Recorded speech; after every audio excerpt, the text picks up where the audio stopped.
नमस्कार मित्रों, हम इस वक्त मौजूद हैं बैकुंठपुर थाने के अंतर्गत आने वाले सोनवलिया गांव में। यहाँ पे आज यानी 12 मार्च को जब हम यह न्यूज़ बना रहे हैं, करीब 3-4 लोगों की जहरीली शराब पीने की वजह से यहाँ पे मौत सुनाई दे रहा है। वहीं पे हम एक घर पे पहुँचे हुए हैं और यहाँ पे भी एक घर के सदस्य की मौत हो गई है। अब जो ज़्यादा जानकारी है हम उनके परिजनों से जानने की कोशिश करते हैं कि किस किस तरह से क्या हुआ है। यहाँ पे उनके भाई साहब जी, आपका नाम? पिंटू कुमार। जो जिनका डेथ हुआ है वो आपके भाई हैं? हाँ, छोटा भाई है। छोटा भाई है। हाँ। उनकी शादी हो चुकी थी? हाँ, साल भर शादी, 1 साल पहले शादी हुआ है और 1 माह की उसका लड़का है। अच्छा, उनका क्या नाम था? जय किशन। जय किशन। तो किस तरह से उनका वो शराब कब पिए थे? 10 तारीख को 8 बजे शाम को मैंने वो कहीं से शराब पी कर आया था, यानी जो लोकल में बनाया हाँ। जाता है। अब कहाँ से आया था वो मालूम नहीं। आकर सो गया और सुबह लेट से उठा, गांव में घूमा थोड़ी देर, उसके बाद दलान में जाकर सो गया, फिर घूमा और शाम को सोने के पश्चात रात को 12 बजे मैंने हम लोग को ज़ोर ज़ोर से उसकी आवाज़ सुनाई दिया सोने से, जिससे सांस लेना, दम फूलने लगा। जिसको सुनकर हम लोग गए, उसके बाद ले जा रहे थे डॉक्टर के पास, तब तक मसरा के करीब में उसका मौत हो गया। तो आप लोगों को ये कैसे जानकारी हुआ कि इनको शराब पीने की वजह से ऐसा हुआ है? जैसे डॉक्टर, ऐसे डॉक्टर मैंने पहले रास्ते में दिखाए थे तो वो लोग बोले, प्लस उसका जैसे नहीं होता है, पिए थे तो बदबू नहीं होता है जो, हाँ, उससे अनुसार उल्टी भी किया था। तो मान लीजिए कि 10 तारीख को शराब पिए हैं, तो इस बीच में आप लोगों को बताया नहीं कि इस तरह से हमारा तबीयत नहीं बताया, इस तरह से कुछ नहीं बताया? नहीं बताया। और जो यहाँ पे कितने लोग और मरे हुए हैं? सुनने में आ रहा है 4 आदमी। 4 आदमी कहाँ पे हैं? एक डेरवा में सुनने में आया और कतालपुर यहीं पे आया, हाँ, बगल में। एक डेरवा कतालपुर और बादशाह और सोनवलिया। 4 लोग। और कुछ लोगों की तबीयत भी खराब है? तबीयत खराब का इतना मालूम नहीं हमको, लेकिन 4 लोगों की मौत हुई है और आज ही हुई है। हाँ, आज ही हुई। और यहाँ पे इनके पिताजी हैं, आप थोड़ा इधर आ जाइए। तो इस समय भी खराटा था इस चीज़ का, लेकिन हम लोग समझे कि इसी तरह रोज़ होता है।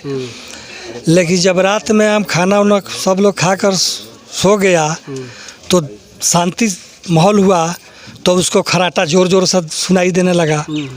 तो हम लोग को महसूस हुआ जो इतना तेज़ खराटा और दिन नहीं लेता था, आज इतना खराटा क्यों ले रहा है। उसके बाद से आप लोग हॉस्पिटल लेकर तो अब उसको, हाँ, हम लोग ध्यान दिए, पूछताछ किए जे क्या दिक्कत है तुझे, तू दिन भर बताया नहीं, इधर उधर घूमता रहा है, छुप कर सो रहा है।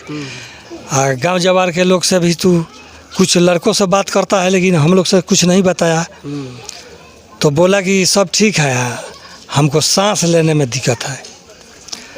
तो हम लोग लेकर चले हॉस्पिटल लेकर गए और रास्ते में उनकी मौत हो गई। उनका पोस्टमार्टम वगैरह कुछ नहीं, अब हम लोग वहाँ से लौटे, पोस्टमार्टम वगैरह नहीं हुआ, आप लोग घर पे लाकर उनका अंतिम संस्कार कर दिए। शराबबंदी तो अपने यहाँ है, लेकिन शराबबंदी अगर नहीं होता तो ऐसा कांड नहीं होता।